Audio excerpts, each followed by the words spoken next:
دین قویم کے معزز خواتین و حضرات، حضرت عیسیٰ علیہ السلام ایک مرتبہ سفر کرتے ہوئے ایک ایسے سرسبز و شادابی گاؤں میں پہنچے جہاں ہر طرف ہرے بھرے درخت لہرا رہے تھے، صاف و شفاف نہریں رواں تھی اور وہاں کے باشندے ایک بلند و بالا مقام پر جمع ہو کر نہایتی خضوع و خشوع کے ساتھ اللہ تبارک و تعالیٰ کی عبادت کر رہے تھے۔ آپ ان کے پاس تشریف لے گئے تو انہوں نے آپ کی خوب تعظیم و توقیر کی۔ آپ نے دیکھا کہ ان کے پاس قسم قسم کے کھانے کے سامان، طرح طرح کے پینے کی چیزیں، رنگ برنگے میوے اور اطاعت فرما بردار اہل و عیال ہے، اور ان کی بستی ہر طرح سے نہایتی آراستہ اور قابل رشک ہے۔ تھوڑی دیر بعد آپ وہاں سے اپنے سفر پر روانہ ہو گئے۔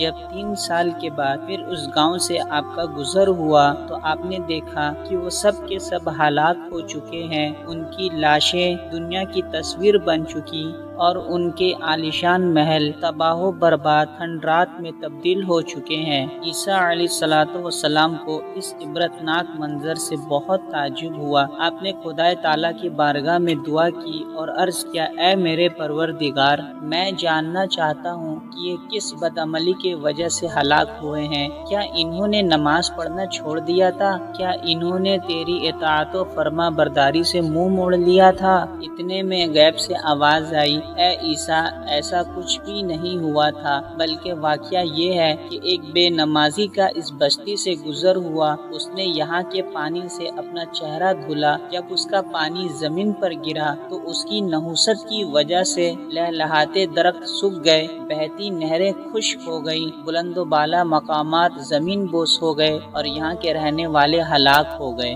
غیب سے پھر آواز آئی، اے عیسیٰ، جب نماز چھوڑنا دین کو برباد کر دیتا ہے تو دنیا کو کیوں نہیں برباد کرے گا؟ یہ تھی ہماری آج کی ویڈیو۔ اگر آپ کو ہماری یہ ویڈیو پسند آئے تو چینل کو ضرور سبسکرائب کریں اور اس ویڈیو کو شیئر بھی کریں تاکہ دین اسلام کی صحیح معلومات لوگوں تک پہنچے۔